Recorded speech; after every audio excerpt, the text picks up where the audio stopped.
Baik, sebelumnya Assalamualaikum warahmatullahi wabarakatuh. Perkenalkan nama saya Syarif Hidayatullah dengan NPM 24313036 dari kelas T24A. Di sini saya akan mempresentasikan hasil tugas saya tentang materi sistem operasi. Baik, di sini ada yang pertama yaitu ada pengantar sistem operasi. Sistem operasi adalah perangkat lunak atau software yang berfungsi sebagai pengelola sumber daya komputer dan sebagai penghubung antara user dengan hardware.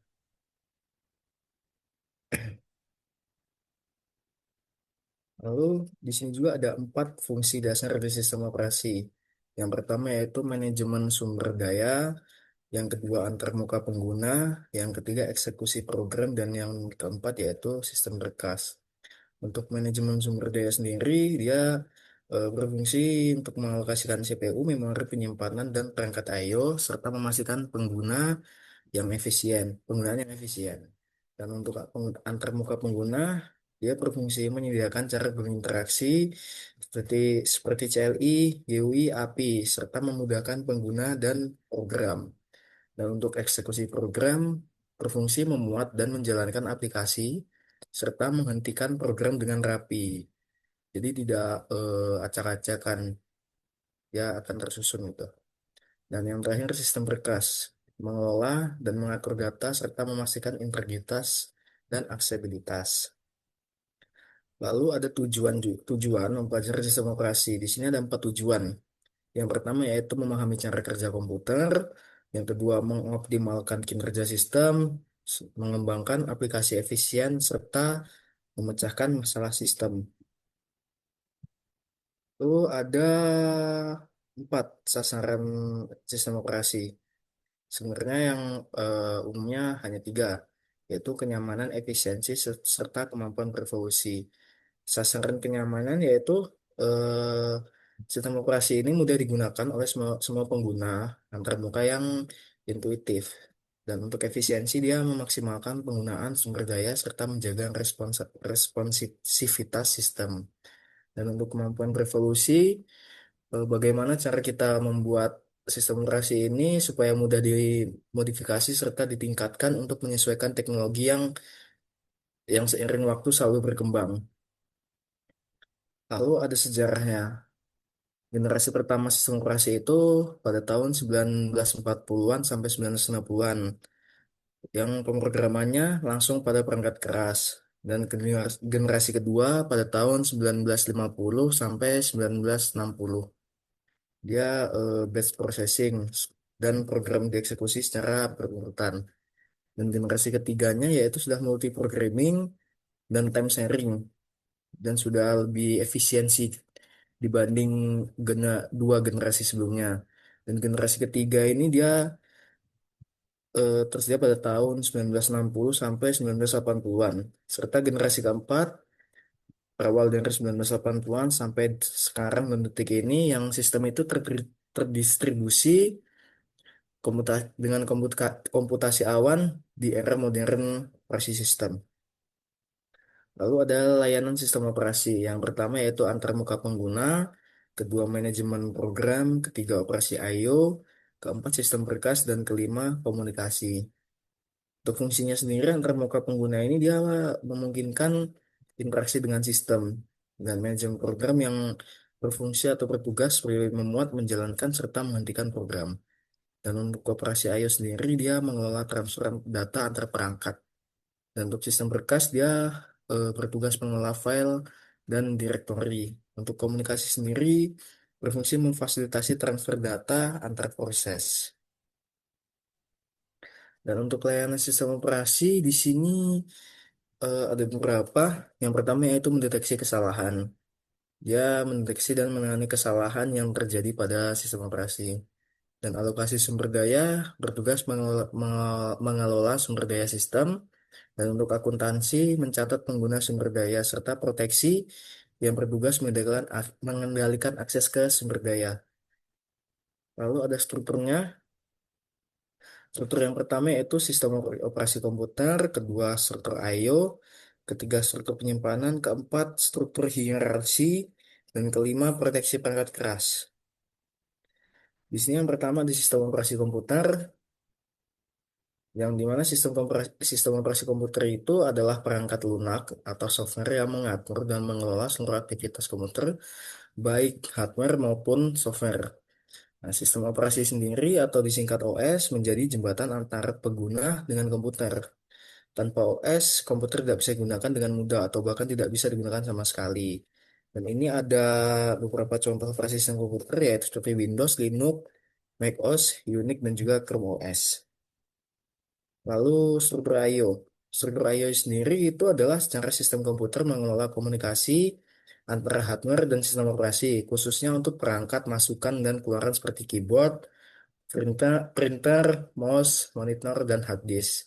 Struktur I/O sendiri ada dua, yaitu yang pertama interupsi I/O, yang dimana interupsi I/O itu adalah mekanisme sinyal otomatis yang dikirim oleh perangkat input-output seperti keyboard, mouse, dan lain-lain ke CPU untuk memberitahu bahwa operasi I/O telah selesai dan memerlukan perhatian. Yang kedua ada struktur DMA atau yang biasa disebut dengan Direct Memory Access, suatu metode penanganan I/O di mana device controller langsung berhubungan dengan memori tanpa campur tangan CPU.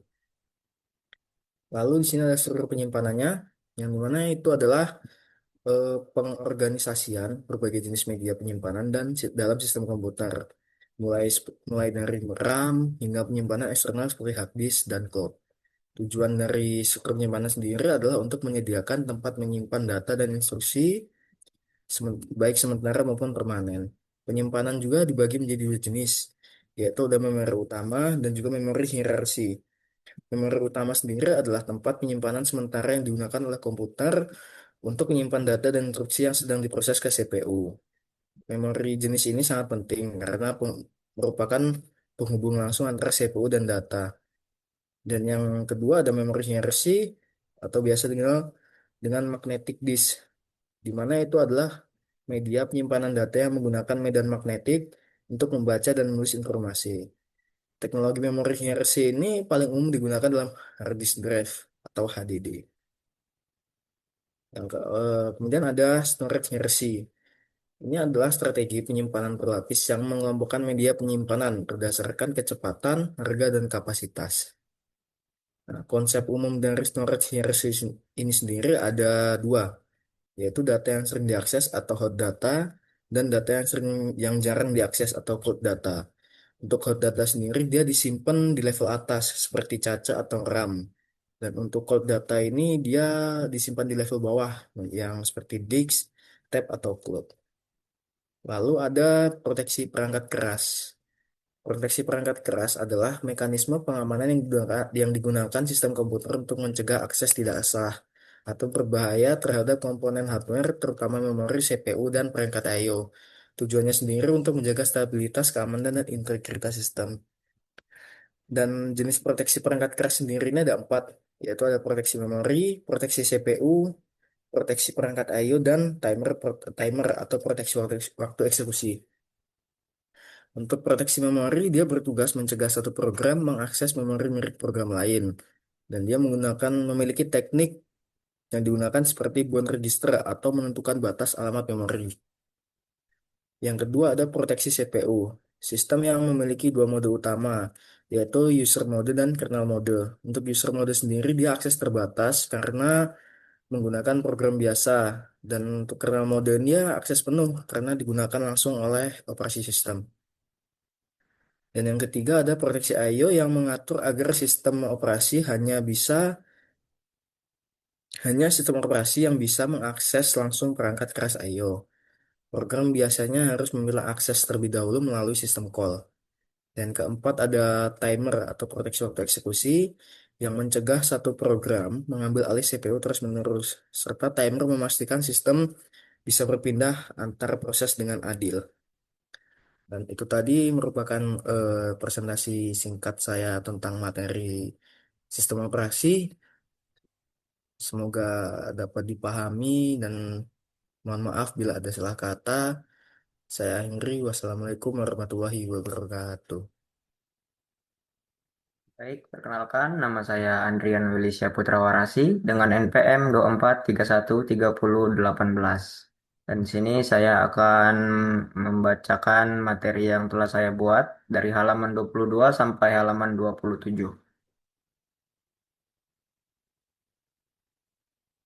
Yang pertama, operasi dual mode.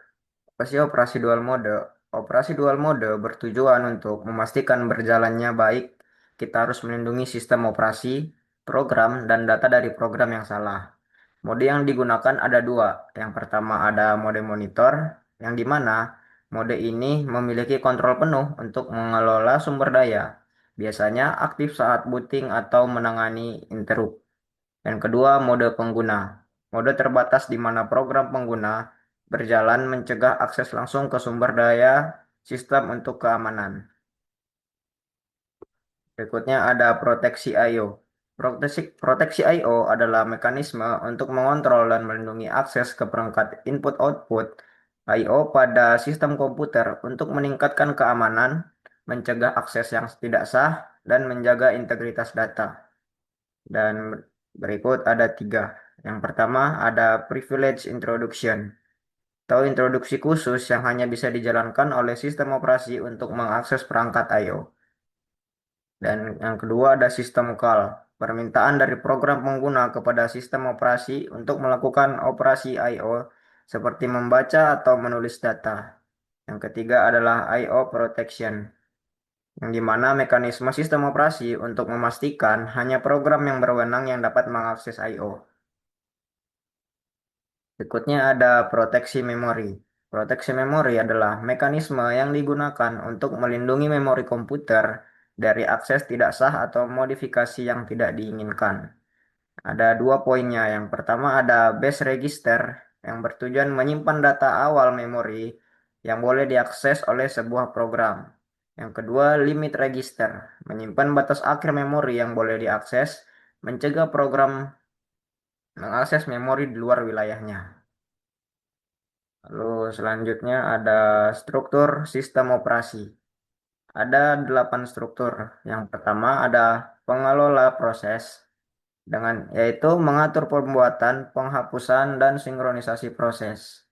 Yang kedua ada pengelola memori utama, mengatur alokasi memori untuk program. Ketiga, pengelola sekunder atau storage, pengelola penyimpanan sekunder seperti hard disk.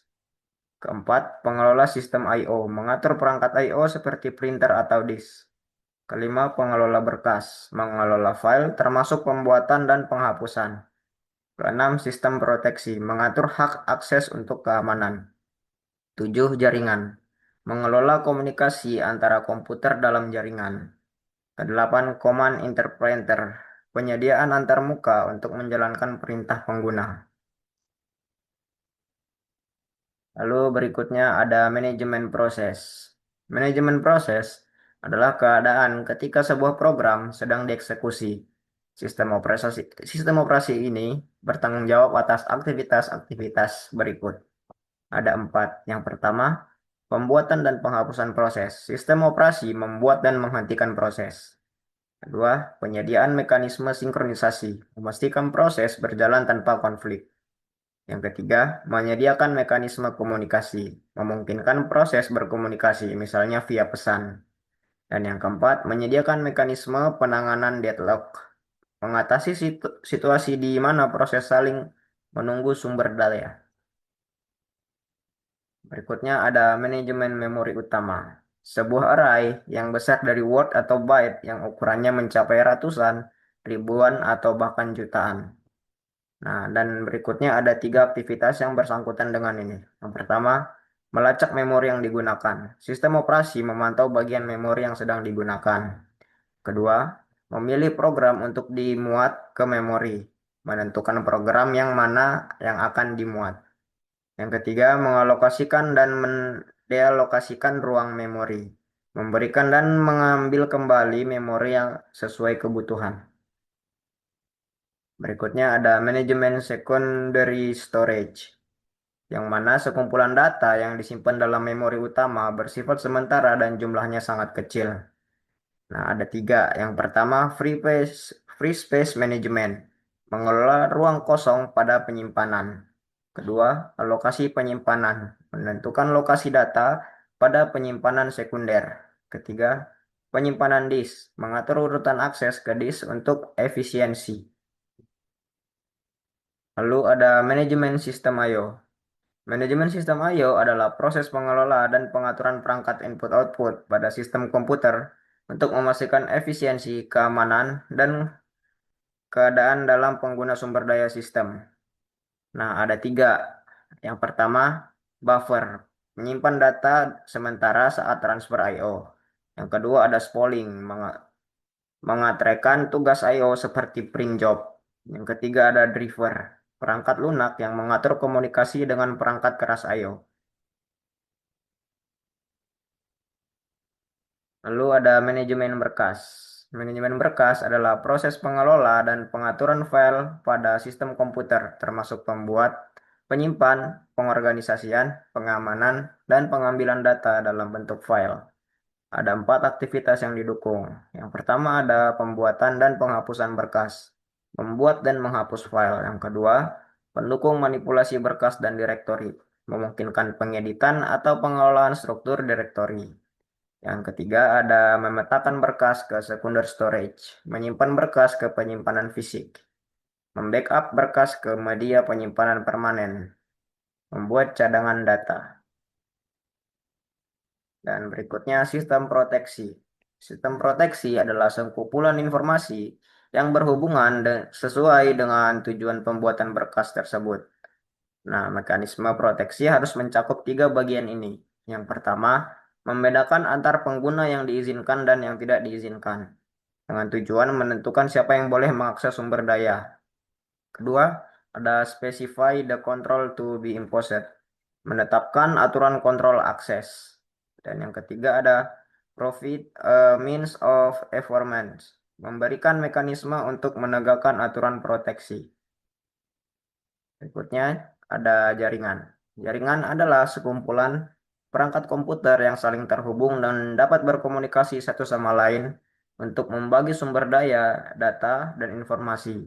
Jaringan dapat berubah jaringan lokal LAN, jaringan luas WAN, atau jaringan global seperti internet. Dan berikut ada tiga. Yang pertama adalah komputer speed up, meningkatkan kecepatan dengan mendistribusikan tugas. Yang kedua ada increased data availability, memastikan data tersedia di berbagai lokasi. Dan yang terakhir ada enchanted reliability, meningkatkan keadaan dengan redundansi. Lalu ada layanan sistem operasi, dan di mana adalah fungsi-fungsi yang disediakan oleh sistem operasi untuk mendukung aplikasi dan pengguna, seperti manajemen proses, memori, file, dan keamanan. Dan ada pun 4 poin utama. Yang pertama ada resource allocator, mengalokasikan sumber daya seperti memori atau CPU. Kedua, proteksi, menjamin akses ke sistem sumber daya, memastikan hanya pengguna berwenang yang mengakses sumber daya. Ketiga, dikendalikan akses ke sistem, mengatur akses ke sistem. Dan keempat, accounting, merekam aktivitas pengguna untuk analisis atau kebijakan. Dan berikutnya sistem calls and mesin virtual. Sistem call dan mesin virtual yang digunakan oleh program aplikasi untuk meminta layanan dari kernel sistem operasi. Sedangkan mesin virtual adalah perangkat lunak yang meniru fungsi dari komputer fisik. Virtual mesin memungkinkan beberapa sistem operasi berjalan secara bersama di atas suatu perangkat keras. Dan yang berikutnya ada implementasi melalui register sistem call, menggunakan register CPU untuk mengirim parameter ke sistem operasi. Sedangkan virtual mesin menggunakan push store melalui stack pada memori utama OS, menyimpan data sementara di stack memori OS. Lalu yang terakhir ada perancangan sistem implementasi. Perancangan sistem adalah proses perencanaan dan pengembangan sistem untuk memenuhi kebutuhan dan tujuan tertentu. Sedangkan implementasi adalah proses penerapan sistem yang telah dirancang ke dalam lingkungan operasional. Kedua proses ini bertujuan untuk menciptakan sistem yang efektif dan efisien. Berikut ada 3 poin. Yang pertama ada mekanisme menjelaskan bagaimana melakukan sesuatu, menentukan cara bekerja suatu fungsi. Lalu ada kebijaksanaan memutuskan apa yang dilakukan dengan tujuan menentukan keputusan atau prioritas. Dan yang terakhir, pemisah kebijakan dari mekanisme, memisahkan aturan dan cara kerja untuk fleksibilitas. Mungkin itu saja materi dari saya yang bisa saya sampaikan. Sekian, terima kasih.